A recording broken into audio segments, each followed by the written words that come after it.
So hello everyone, and welcome to this HealthLinks session today where we'll be going through the background of HealthLinks, show some analytics and data to support our work, and we'll be going through the benefits of a coordinated care plan, steps in completing a care plan. We'll be doing a quick knowledge break to get you thinking of potential clients that may benefit from a HealthLinks approach to care. And lastly, we will provide you with a list of resources that will help you through this process.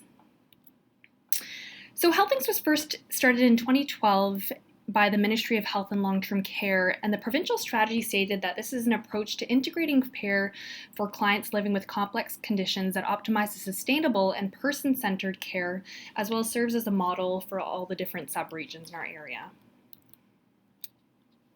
Just to give you a little bit of background, so approximately 5% of Ontario's population uses 65% of our healthcare resources in dollars. So this is a very small percentage for such a large chunk of healthcare spending. In more recent years, there has been a shift from a programmatic approach more so to integrating the model of care into existing operational and organizational processes, and as well as agencies in the community.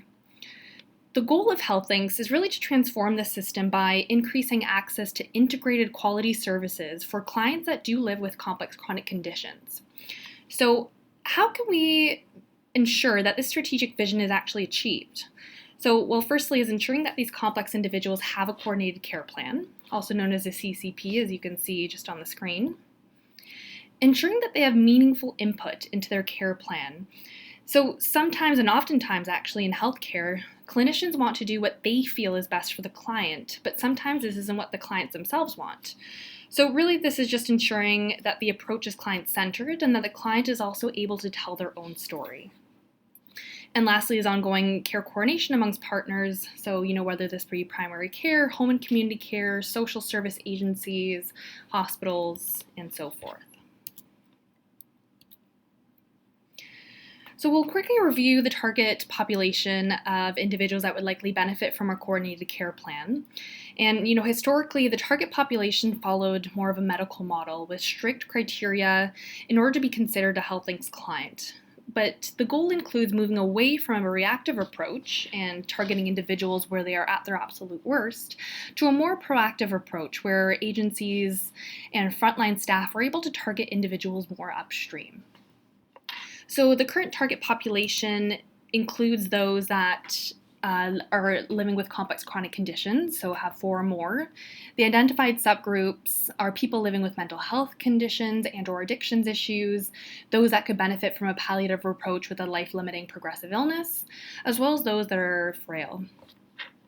One of the most important aspects is the considerations piece just at the bottom here. So people who may meet the criteria may not necessarily benefit from the HealthLinks model of care, while those who may benefit may not necessarily be identified. Your clinical judgment may in some cases be better than any criteria. So if you feel that a person may benefit from a coordinated care approach, has multiple services attached, and for instance is at risk for declining health, they may benefit from this model. Another piece to consider are the social determinants of health. And we know that social determinants of health make up a large percentage of a client's health trajectory. This can include anything from low income, housing, social isolation. These are all pieces that can be included in a coordinated care plan and are very important parts of it as well. So moving on, to give you a little bit of data, the biggest thing from this slide to take away, and this is based on 2015/2016 information, is that Niagara has the 3rd largest percentage of clients or patients that are complex in Ontario. This is based on 4 or more complex chronic conditions, and this slide really just goes to show that there is a need for coordinated care plans in Niagara.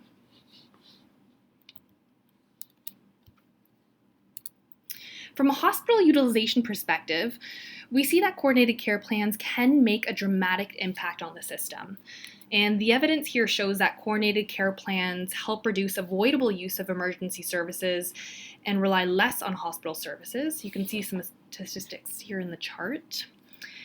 So this is 12 months after a care plan, and you can see that there's significant reduction in some of the points on the left. And in addition to better quality of life for clients and better work experience for providers, using a coordinated care plan approach will help to ensure that emergency services are available when the community actually needs them. Some of the outcomes of a coordinated care plan include empowerment. So, patients are really able to gain control over their own care and provide meaningful input, as previously discussed. Communication, so, improved communication across different sectors, organization, whether it be hospital to social services, home and community care to primary care. Goal setting, so improved client outcomes with a clear plan to actually meet the individual's goals, and then defined roles and responsibilities for providers. So oftentimes we hear that often there's duplication of different roles, or there's no clear expectations of what individuals in the care team are doing, but the coordinated care plan really helps to define these roles and responsibilities so that everyone's on the same page. In terms of benefits of a coordinated care plan, so it really provides coordination of services using a standardized tool. It enables collaboration amongst multiple providers and organizations, increases communication with the client and multiple organizations, as well as informs you as a provider to discuss the goals that are really focused on what the client wants. And again, that's going back to the meaningful input in that they get to tell their own story.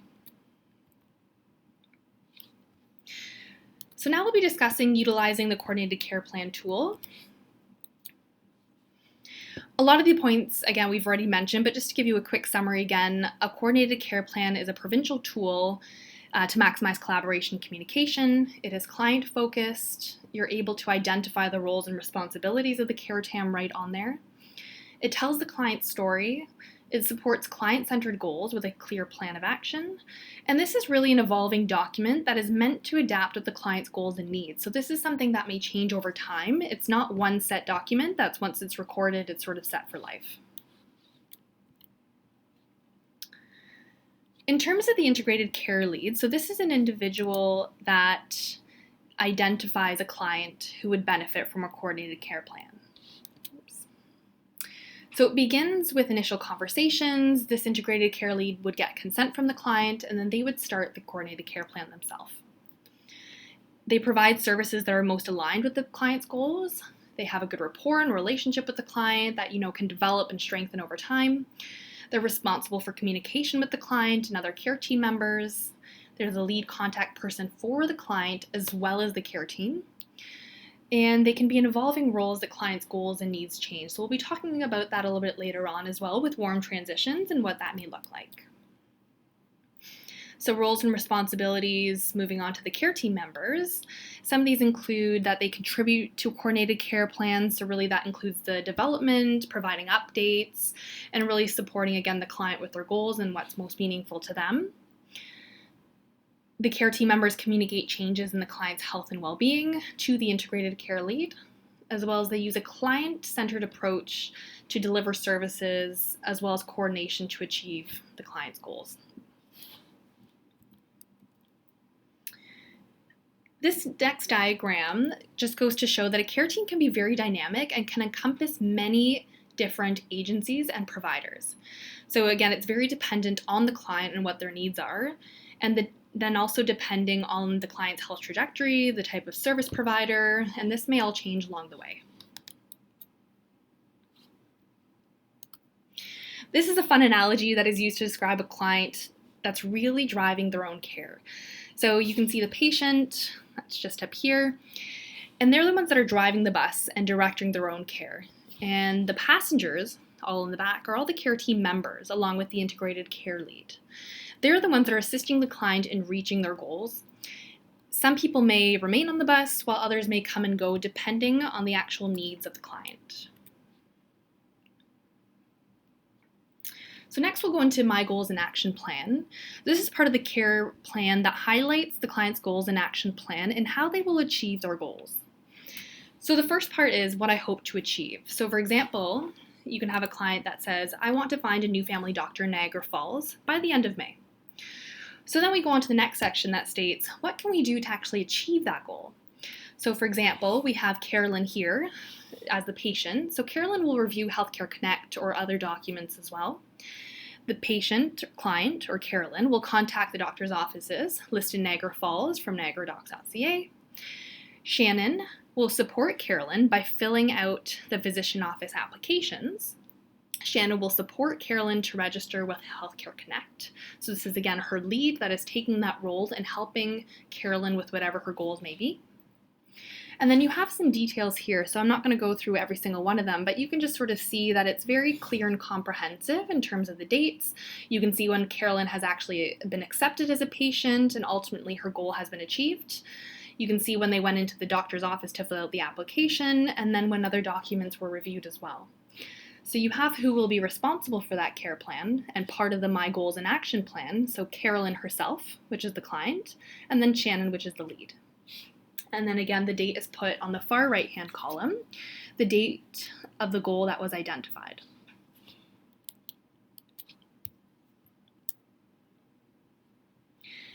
So when creating goals, the recommended practice is to set SMART goals. And a SMART goal is one that is specific, measurable, attainable, relevant, and timely. So this clearly identifies the who, what, and by when specifically. So someone's goal can be, I want to find a new family doctor in Niagara Falls by the end of May, as we previously seen with the example.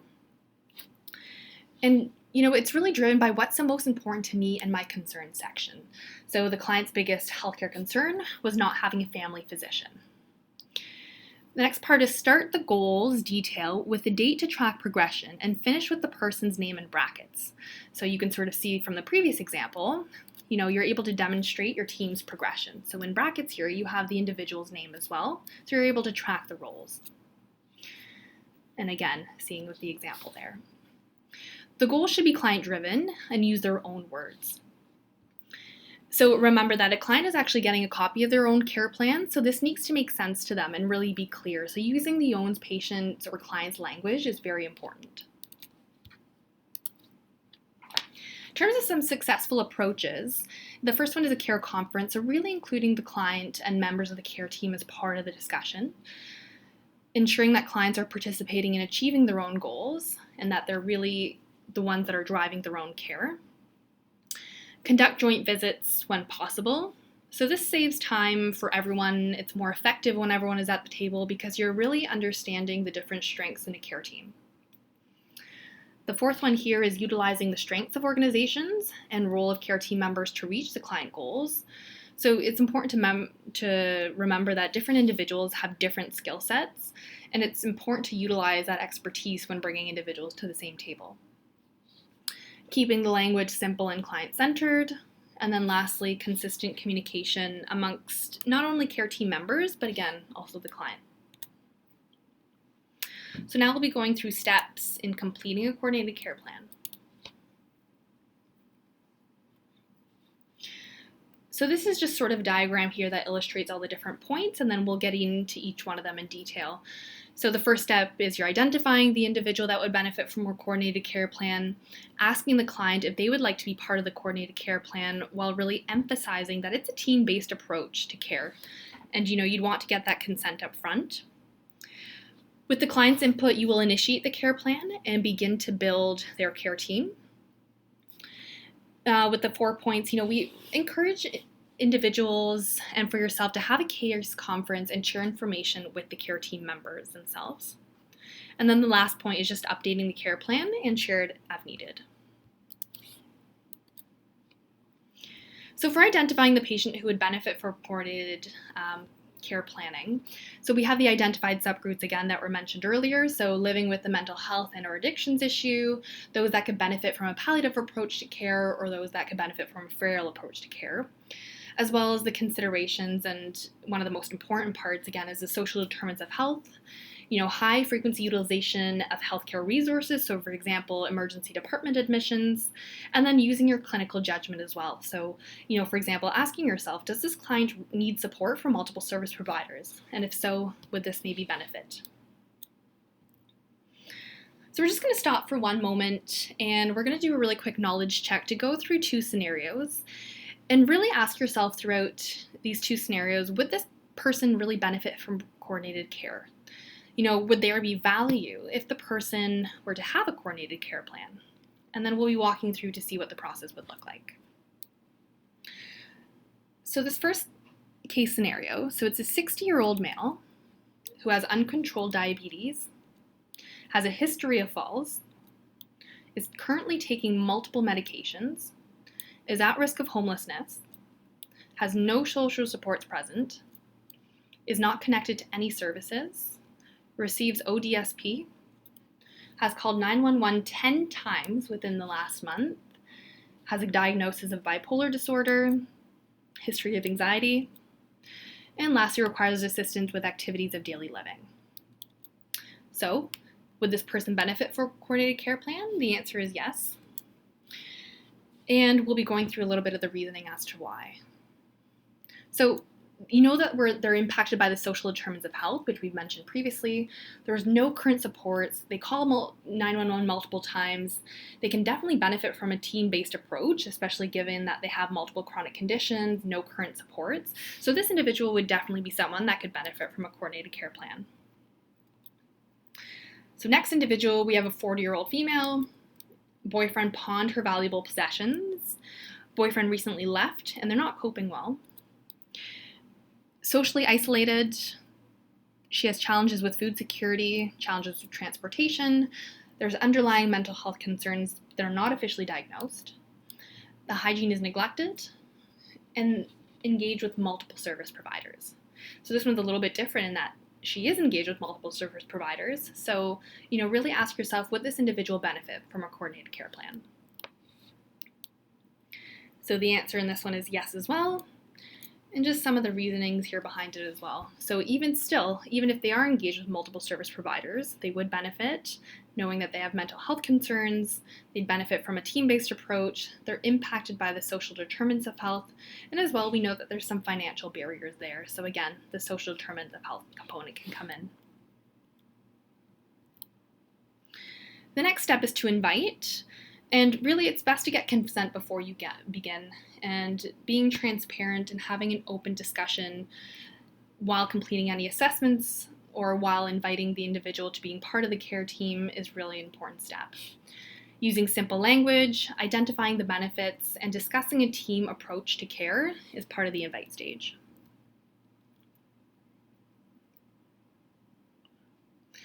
So next we'll be looking at the consent. And this is specifically for participation in coordinated care planning. It allows for communication between the care team, allows for the collection of storage of personal health information, or PHI, and personal information as well on Health Partners Gateway, which is the web platform solution that helps individuals to sort of care plan together and edit in real time. Patients may elect to provide or withhold consent for any of the care team organizations listed at any point in time, and all that they have to do is just select yes or no in the right-hand column, and then the list of the actual organization goes on the left-hand side. So in terms of the client consent form, so this is the clients are provided with this, with the primary point of contact for the coordinated care plan. There is no signature required. Only the client themselves requires a copy. So this is meant to be, just a form for the client themselves that they can look back on at any time. So next we'll be discussing the CCP initiation and update form. So this is really needed to create and open a coordinated care plan and Health Partners Gateway. So this is again that software solution that allows you to update and edit the care plan in real time. This form collects data on mandatory fields. This is as per the ministry's requirements, and as well as it captures participating organizations, whether it be requesting organizations, or this can also be an integrated care lead. But we really all have a role to play in this, and that's one of the most important parts. Next is engaging. So begin gathering information about them and, really building that rapport and building that trust with the client. And some of the things that you may want to add or ask is what is most important to you right now? What is most concerning to you about your healthcare right now? And begin by setting those goals with the client. And again, make sure to focus it on from their perspective and what is most meaningful to them. And start to identify and build the care team from there. The next part is sharing information and conducting a care conference. So conduct a care conference with the client and the care team. So as previously mentioned, it's sometimes easier to have everyone in the room at the same time, defining the roles, providing clear objectives of responsibilities, ensuring that the integrated care lead is established, setting timelines of what's most appropriate for the client, but also what's most realistic. So not just from the healthcare lens, but also from the client lens in terms of what's most doable to them. Ensuring the client's concerns and goals are addressed is also part of the sharing phase. Sharing the coordinated care plan with the client as well as the care team. So making sure that this is like the passport that's given to the client, that they're really able to track and see what their progress is within their care. So in terms of update the care plan and share as appropriate, you're still working towards the client goals, updating the care plan as required, sharing update with different individuals that are part of the care team, monitoring the client's progress, and then assessing the readiness for transition. So lastly, we'll be talking about transitions in care and asking yourself the question, when would I transition a client's coordinated care plan? So some of the times that you would transition a client's coordinated care plan could be, when the client has met coordinated care plan goals, the client has created a new coordinated care plan goals that no longer require your support. There's a new integrated care lead that has been identified, so you may not be the most suitable person at the time that's needed by the client, or the client family chooses to withdraw from participating in coordinated care management. So in terms of how do you transition a client's coordinated care plan, so this is a discussion that you would want to have with the client to see if it's appropriate both for yourself to pass them on in the client's journey, but as well as making sure that they feel comfortable with it in the next part of their healthcare trajectory. You would then develop a plan for continuity of care with them. A warm handoff to the new ICL or integrated care lead would be created. And then considering a case conference or joint visit, just to really ensure that the information is transferred in an appropriate way and that information is conveyed as clearly and as effectively as it can be. And lastly, and we will be providing you with these resources as well. So these are just for your information here as well. So a coordinated care plan, you have the multi-agency consent form that we discussed, the initiation update form, some guidelines as well that come from the H&HB LHIN, naming different care team members and organizations, and as well as there's a coordinated care plan tip sheet that you are able to request a copy from your manager. Great, thank you very much, and I hope this was helpful.